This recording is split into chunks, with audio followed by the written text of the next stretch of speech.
阿歐師傅啊，係，不過嗱你講咁樣我一路行入嚟嘅時候咧，發覺咗一樣嘢。咁你哋嘅乳豬咧，就真係幾出名㗎喎。係啊係啊，好多人點啊，係嘛？係啊，呢個乳豬係我哋店嗰個招牌菜嚟。招牌菜，乳豬其實好多地方都做啦。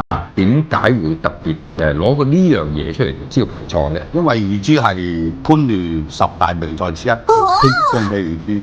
咁又係番禺石基小龍口岸記。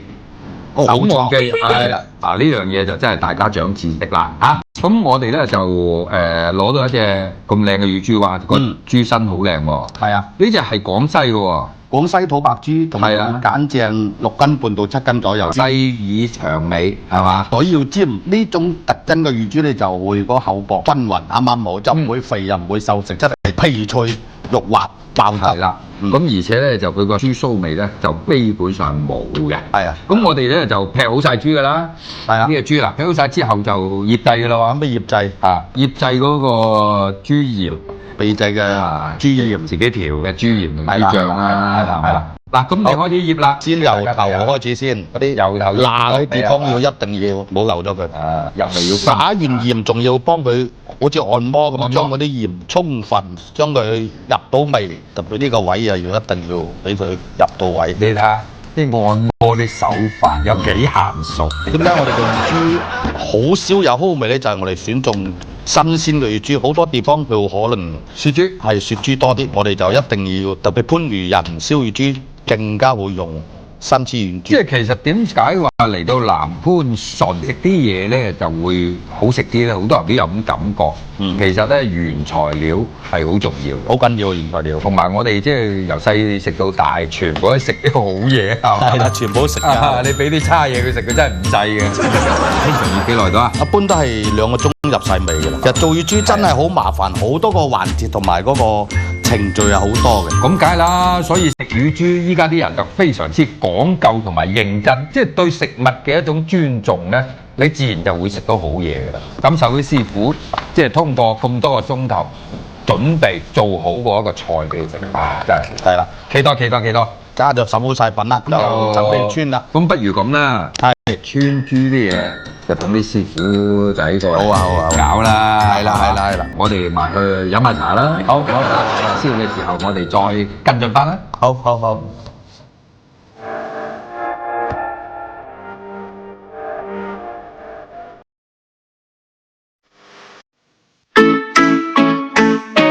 哇！依家燒埋油就懟落去燒㗎咯。係啦，數啊咁就，咦？數均勻佢，哇！好期待。乳豬就做好啦。哇！乳豬其實咧就喺粵菜裏邊係一個好大、好厲害嘅名貴菜式嚟㗎。逢年過節咧，大家先會攞出嚟食㗎喎。紅皮就依家普通日子都有食啦。我哋係天天過緊好日子啊嘛。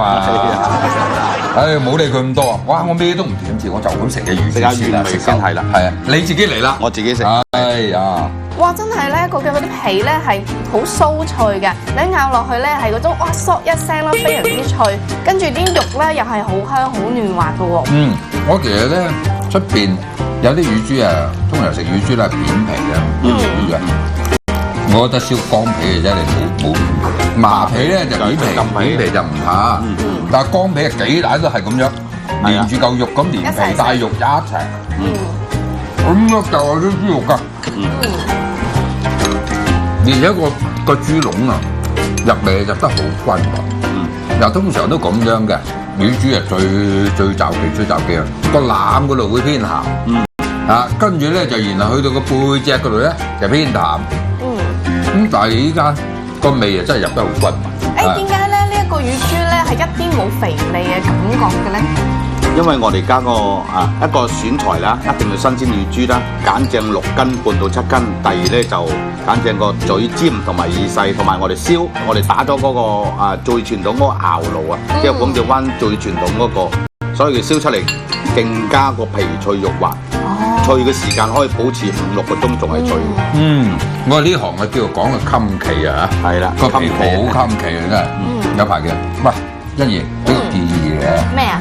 到時一家食完咧，打包個豬頭翻嚟。你中意食豬面肉啊，係咪啊？嗯，咁除咗豬頭之外咧，呢啲都打包埋噶喎。呢啲唔得，呢啲就咁食啊！嗱，老老實實講啊，可以留翻個豬腳咩？哎呀，冇急住啦，咁仲有好好食嘅乳嘢食豬，㗎。咪啦，等我整多件呢，有咩好食？